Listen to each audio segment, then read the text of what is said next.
युधिष्ठिर ने एक दिन हस्तिनापुर में तय किया कि अब राजपाट छोड़कर हिमालय होते हुए स्वर्गारोहण करेंगे। तो रास्ते में जब चढ़ाई शुरू हुई तो पांडवों ने ये सोचा कि वो सभी शरीर के साथ स्वर्ग पहुंचेंगे, लेकिन ऐसा हुआ। हर पांडव के हिस्से में कुछ ऐसे पाप थे जिससे वो रास्ते में गिरकर मरते रहे। केवल युधिष्ठिर ही बचे रहे। आखिर ऐसी क्या बात थी कि वो बचे रहे और उनके सभी भाई और पत्नी द्रौपदी को प्राण गंवाना पड़ा। तो उस दिन पांडवों ने अपने जीवन की वो चढ़ाई शुरू की जिसे उन्होंने बहुत आसान मान रखा था, लेकिन ऐसा हुआ ही नहीं, बल्कि उनके सारे घमंड इसी रास्ते में टूटे। तब युधिष्ठिर ही उन्हें बताते रहे कि आखिर उन्होंने कौन सा पाप किया जो लड़खड़ाकर गिरे और प्राण छोड़ दिए। सभी कुछ ठीक चल रहा था। द्रौपदी और सारे पांडव बात करते हुए स्वर्गारोहण के लिए चढ़ाई चढ़ रहे थे। तब अचानक द्रौपदी लड़खड़ाई और जमीन पर गिर गईं। सभी चकित रह गए कि ये क्या हो गया।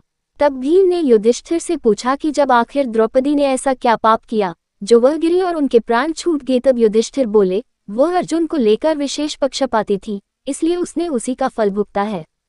सभी आगे बढ़ गए। कुछ देर बाद सहदेव गिर पड़े। तब भीम ने कहा, माद्रीपुत्र सहदेव के अंदर तो ना किसी तरह का घमंड और ना उसने कभी हम लोगों की सेवा में कोई कोताही की, तो फिर वो गिर गया। युधिष्ठिर ने जवाब दिया कि सहदेव का पाप ये था कि वो सोचते थे कि उनसे अधिक बुद्धिमान और कोई नहीं। उसके बाद नकुल गिरे। भीम ने फिर सवाल किया कि हमारा ये भाई तो कभी धर्म से अलग नहीं हुआ, हमेशा हमारी आज्ञा का पालन किया, फिर वो क्यों गिरे।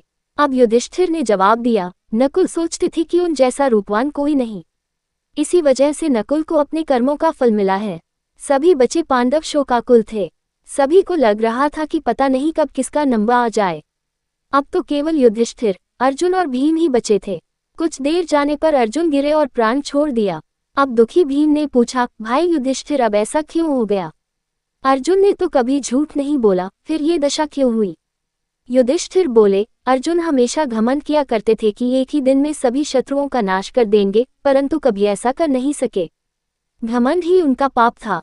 इसके साथ साथ वह दूसरे धनुर्धरों का अनादर भी करते थे। ऐसा कहकर युधिष्ठिर आगे बढ़ गए। अब भीम भी जमीन पर गिर पड़े। गिरते गिरते बड़े भाई से पूछा, महाराज मैं भी गिर पड़ा हूँ। मैं हमेशा आपका प्रिय रहा, आखिर मेरी ये हालत क्यों हो गई। युधिष्ठिर बोले, तुम बहुत अधिक भोजन किया करते थे, हमेशा अपनी ताकत पर कुछ ज्यादा ही घमंड करते थे।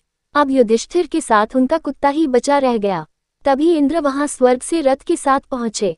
युधिष्ठिर से बोले, तुम मेरे रथ पर आ जाओ और सशरीर स्वर्ग पर चलो। तब दुखी युधिष्ठिर ने कहा, इंद्र मेरे सारे भाई और पत्नी मरकर यहाँ पड़े हुए हैं, मैं इनको छोड़कर कैसे जा सकता हूँ। तब इंद्र ने कहा, ये लोग देह छोड़कर पहले ही स्वर्ग पहुंच चुके हैं, इसलिए धर्मराज आप मेरे साथ चलिए। तब भी वह तैयार नहीं हुए। उन्होंने कहा, युधिष्ठिर बोले, ये कुत्ता मेरा भक्त है, मैं इसे भी अपने साथ ले जाना चाहता हूँ, नहीं तो ये मेरी निर्दयता होगी।